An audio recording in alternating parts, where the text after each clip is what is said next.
Steve, first up, how's your team looking? Any fresh injuries or anybody?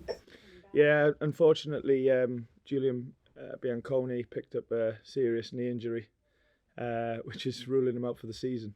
All right, so really difficult news for him, and obviously a blow for us as well. As I know he's a player that's not featured too much, but he's a player that was making good progress and that we really like.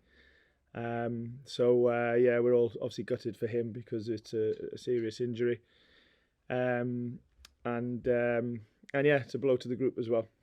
When did he pick that up? A couple of days ago in training, yeah. So when it happened, we feared that it was something serious, and the scan confirmed it. Other than that? Yeah, apart from that, it's nothing was picked up from the weekend. There's been a few normal sort of knocks and things like that, but as we were really in terms of selection, apart from Julian. So that was a blow, and obviously a disappointing result last weekend as well for you to contend with. How have you reflected on that? Where did it go wrong, do you think?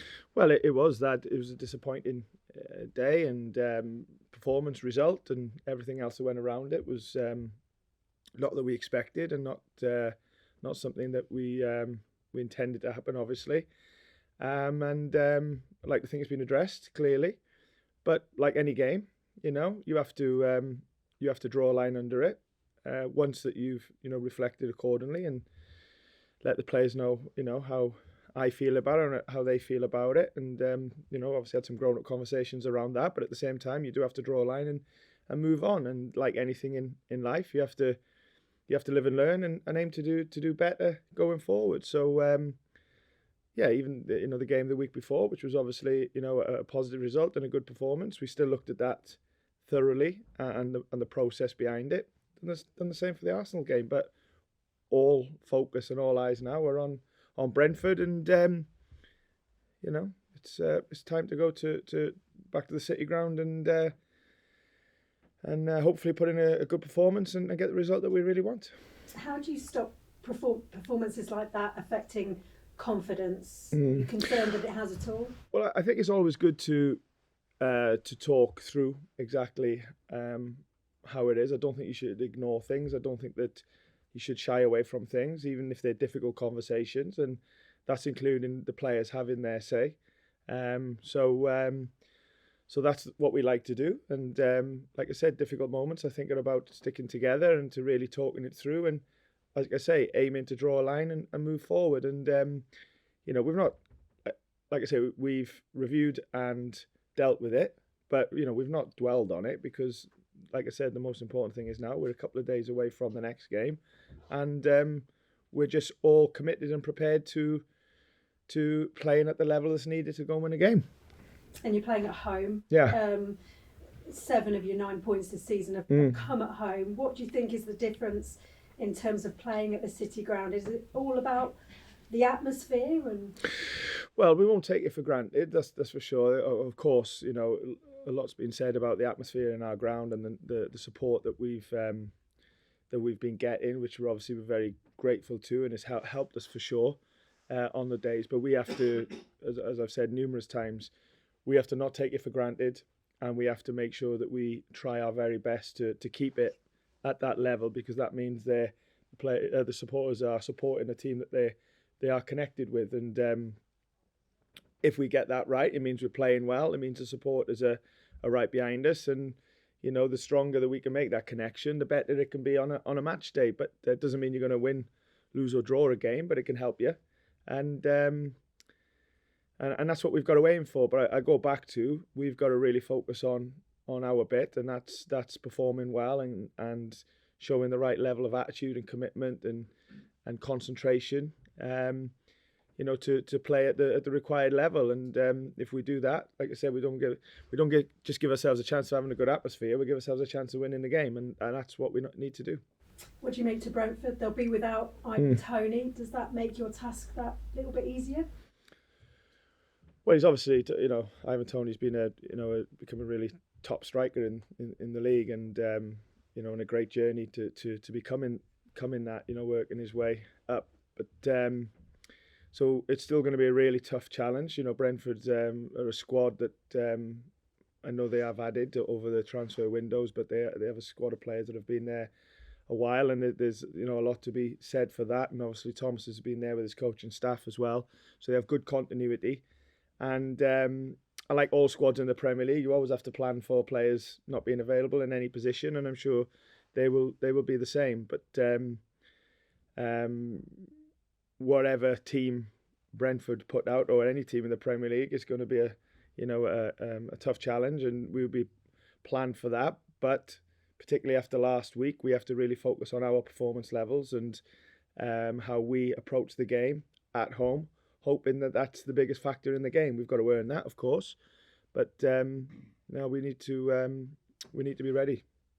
Thank you. Thanks, Kirsty. Thanks, Steve. How you doing? Good, thank you. When you look back at the Arsenal game, was it particularly difficult defensively looking at that game? And how do you respond in training with them? Yeah, well, like I just said, the answer to that is yes. And okay, there's a lot of defending to be done in the game. I mean, without going over all ground too much, of course we had a bad start to the game, going 1-0 down in the first 5 or 6 minutes. But we actually did okay after that until half time. Not perfect, but recognising you're playing top of the league away from home. We were okay in the game, and we started to have a few moments at the end, and obviously the start of the second half was the bit that really needed sort of looking at and addressing and talking through with the players.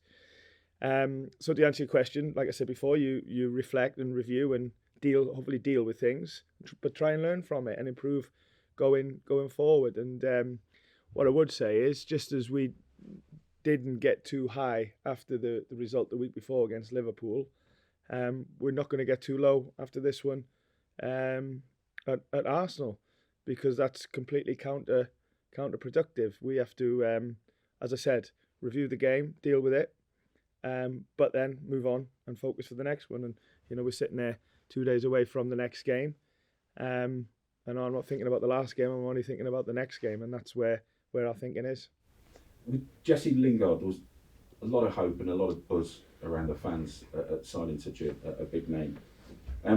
You want him to bring confidence to the dressing room, but sometimes, like with the result like last week, and you watch him in the game, do you sometimes think that the pressure is diminishing what he's got?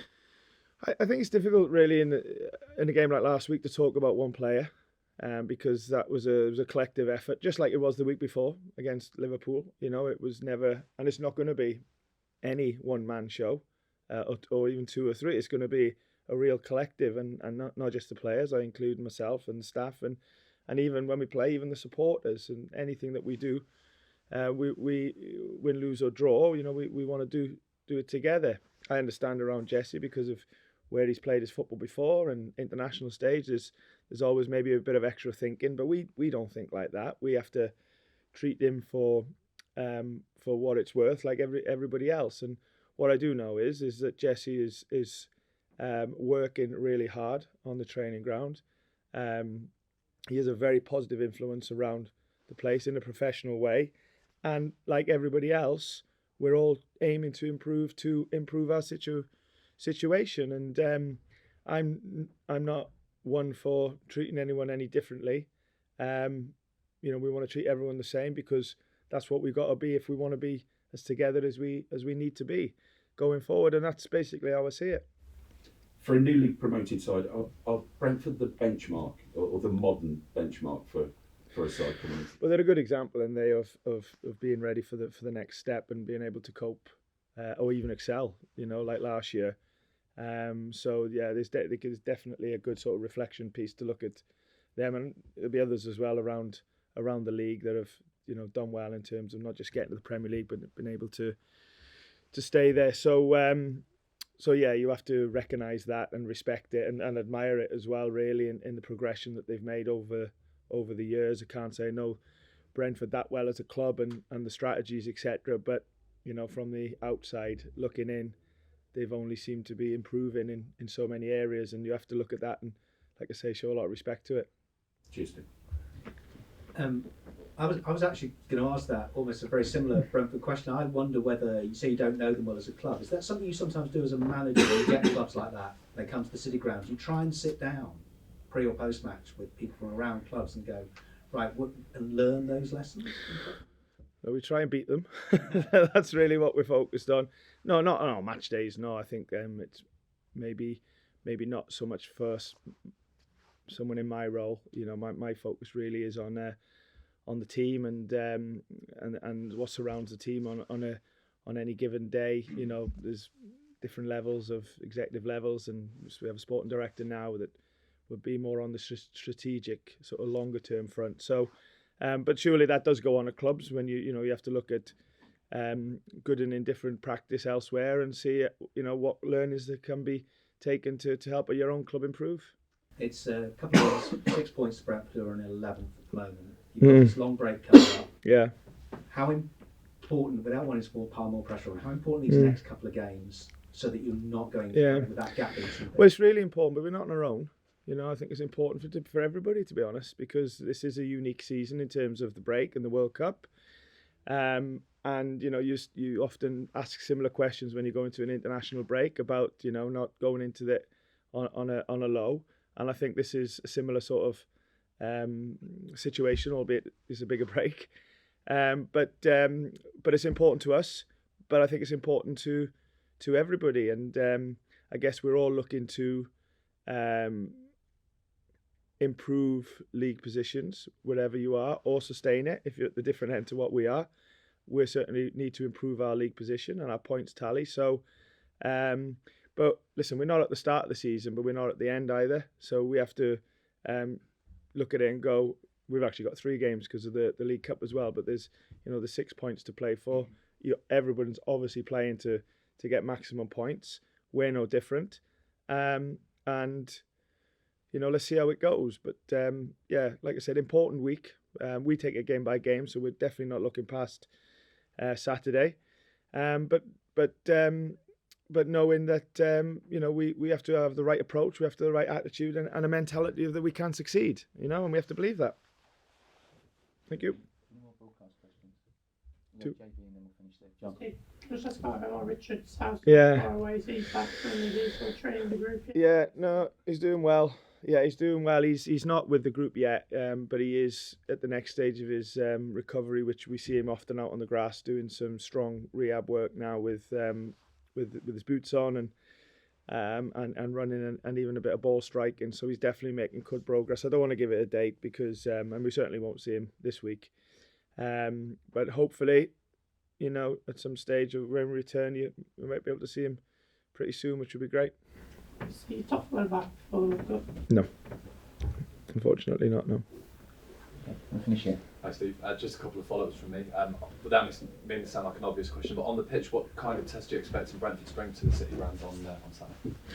Well, like I said, they have a team a lot of the team that's been together a while, and it seemed really strategic in the players that they had in the windows. So they've had them for the right reason of what they need and want. So yeah, obviously a very together team, and Thomas has been there a while as well with his coaching staff. So I think you see a lot of continuity in a positive way and consistency with Brentford. And for me, I think that stands a lot. Stands for a lot, and they can play a number of formations. They can play in a couple of different ways with some of the tactical moves that they will do, and obviously they've got a lot of really good players that can make a difference in all areas of the pitch. So so we're aware of that and ready for it. But as I've said to your colleagues, we have to really focus on improving on the last performance, but trying to be at the level required in any game in the Premier League, and that's really where our attention is, on ourselves. Just finally, one phrase I keep hearing a lot at the minute is touching distance, staying within a certain amount of points, to be there or thereabouts come the World Cup break. How important is it going in? I know there's a couple of games left, but how important is it that you don't get cut off before the break?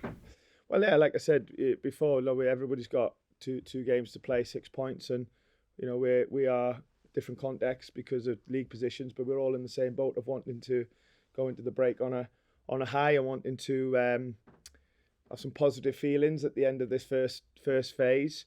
And like I said, we're no different. We'll be going for maximum points, knowing that's going to be easier to say than to do, but that has to be the ambition. But we ain't looking past what it takes to do well against Brentford and trying to commit to that and giving ourselves the best chance to have a positive day. You know, we're at home.